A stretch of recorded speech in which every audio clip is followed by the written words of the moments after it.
Guys எல்லாத்துக்கும் வணக்கம். So இன்றைக்கி நம்ம டாப்பிக்கில் எதை பற்றி பார்க்க போகிறோம்னா சத்தியமூர்த்தி. ஓகேங்களா, சத்தியமூர்த்தியை பற்றி பார்க்குறோம். ஸோ நம்ம வந்து டெய்லியுமே ஒரு தலைவர்கள் டெய்லியுமே ஒரு டாப்பிக்கை எடுத்துகிட்டு போகலாம் அப்படின்ற மாதிரி ஒரு பிளான் இருக்குது. ஸோ இது எல்லாமே 2026க்கான டிஎன்பிஎஸ்சி குரூப் 1, குரூப் 2, குரூப் 4 இந்த தேர்வுக்கு ப்ரிப்பேர் ஆகிற ஸ்டூடெண்ட்ஸ்க்காக இந்த வீடியோ வந்து நான் சப்மிட் பண்ணுறேன்.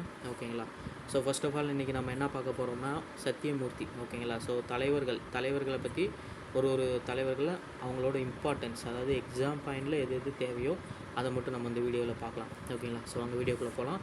ஃபஸ்ட்டு இவர் வந்து இயற்பெயர் என்னென்ன இருக்குன்னா தீரரர், சண்டமாருதம், பிரசங்கி, விடுதலை போராட்ட போராளி, வெள்ளி நாக்கு நாவலர், இப்படிலாம் சொல்லி சிறப்பு பெயர்களால் சத்தியமூர்த்தியை வந்து அழைப்பாங்க. ஓகேங்களா, ஸோ இதுக்கப்புறம் வந்து இவர் என்றைக்கு பிறக்கிறாருன்னா 1887 ஆகஸ்ட் 19 எங்கே பிறக்கிறாருன்னா புதுக்கோட்டையில் இருக்கிற திருமயம் அப்படின்ற ஒரு ஊரில் பிறக்கிறாரு. இவரோட டெத்து என்றைக்குன்னா 1943 மார்ச் 28. ஓகேங்களா, ஸோ இதுதான் இவர் வந்து டெத்து. ஓகேங்களா, ஸோ இதுக்கப்புறம் வந்து இவர் வந்து காமராஜனோட அரசியல் குரு. ஓகேங்களா, காமராஜோட அரசியல் குரு யாருன்னு கேட்டிங்கன்னா சத்தியமூர்த்தி. அப்போ இதே மாதிரி நேதாஜியோட அரசியல் குரு யாருன்னு கேட்டிங்கன்னா சிஆர் தாஸ். காந்தியோட அரசியல் குரு யாருன்னு கேட்டால் கோபாலகிருஷ்ண கோகலே.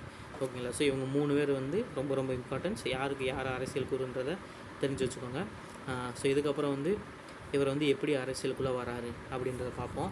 அரசியல் எப்போ நுழையிறாருன்னா 1917 கல்கத்தா காங்கிரஸ் மாநாடு மூலமாக நுழையிறாரு. இவருக்கான ஒரு வாய்ப்பு கொடுக்குறாங்க 1918 காஞ்சிபுரத்தில் பேசுகிறதுக்கு. இவரோட பேச்சாற்றலை பார்த்துட்டு 1919 ஓகேங்களா 1919 ஐஎன்சினா காங்கிரஸ், இந்திய நேஷனல் காங்கிரஸ். 1919 பிரிட்டிஷ் கொண்டு வந்த மான்டேகு செம்போர்ஸ்டோ அந்த திட்டமும் ரவுலட் சட்டம் திட்டம். ஓகேங்களா, இதை பற்றி பேசுகிறதுக்காக பிரிட்டிஷோட இணை நாடாளுமன்ற குழுவில் வாதாட ஐஎன்சி பிரதிநிதியாக இங்கிலாந்துக்கு வந்து அனுப்புகிறாங்க. யாரை? சத்தியமூர்த்தி வந்து அனுப்புகிறாங்க. ஓகேங்களா, ஸோ இதை தெரிஞ்சு வச்சுக்கோங்க. அங்கே போய் இங்கிலாந்தில் போயிட்டு என்ன பண்ணுறாருன்னா, இங்கிலாந்தில் போயிட்டு தி ஹிந்துன்னு சொல்லி ஒரு பத்திரிகை இருக்குது. அந்த பத்திரிகையில் 10 நாள் வந்து ஆசிரியராக வேலை பார்க்குறாரு. இதுக்கப்புறம் லண்டனு போய் லண்டனில் வந்து ஆங்கில செய்தியாளராக 10 நாள் வேலை பார்க்குறாரு. ஓகேங்களா, இதுக்கப்புறம் திரும்ப நம்ம ஊருக்கு திரும்பிட்டு 1930 சென்னை திருவல்லிக்கேணி பார்த்தசாரதி கோவிலில் போய் இந்திய தேசிய கொடி ஏற்ற முயன்று கைதாகிறாரு. யார்?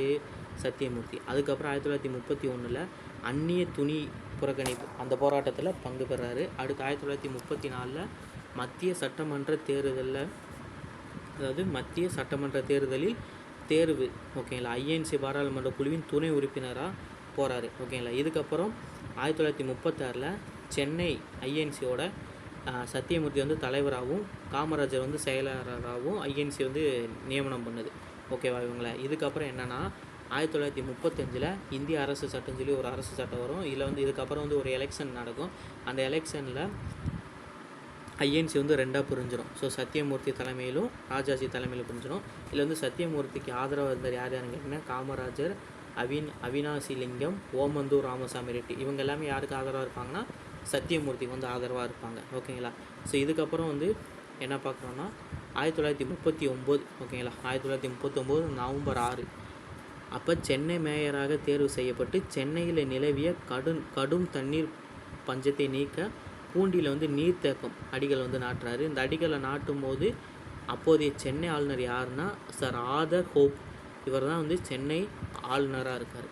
ஓகேங்களா, ஸோ இதுக்கப்புறம் என்னென்னா 1942 ஓகேங்களா 1942 தனிநபர் சத்தியாகிரகம்னு சொல்லி ஒன்று ஆரம்பிக்கிறார். ஓகேங்களா, யாருன்னா தமிழ்நாட்டில் யார் தனிநபர் சத்தியாகிரகம் ஆரம்பித்தாங்கன்னா ராஜாஜி, காமராஜர், மாப்பேசி, அப்புறம் சத்தியமூர்த்தி இவங்க எல்லாமே ஆரம்பிக்கிறாங்க. எங்கே ஆரம்பிக்கிறாங்கன்னா வர்தாவில் 1940 அக்டோபர் 13 வந்து அறிவிச்சிருக்காங்க. ஓகேங்களா, இதுக்கப்புறம் வந்து தனிநபர் சத்தியாகிரகத்தில் முதலில் ஈடுபட்டது யாருன்னு கேட்டிங்கன்னா டிஎஸ்எஸ் ராஜன். ஓகேவா, இவர் தான் ஈடுபட்டிருக்காரு.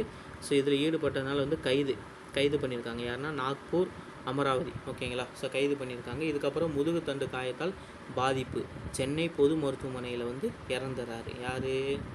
இவர். ஓகேங்களா, ஸோ அடுத்து 1949 பூண்டி நீர்த்தேக்கம் வந்து கட்டி முடிக்கப்பட்டது.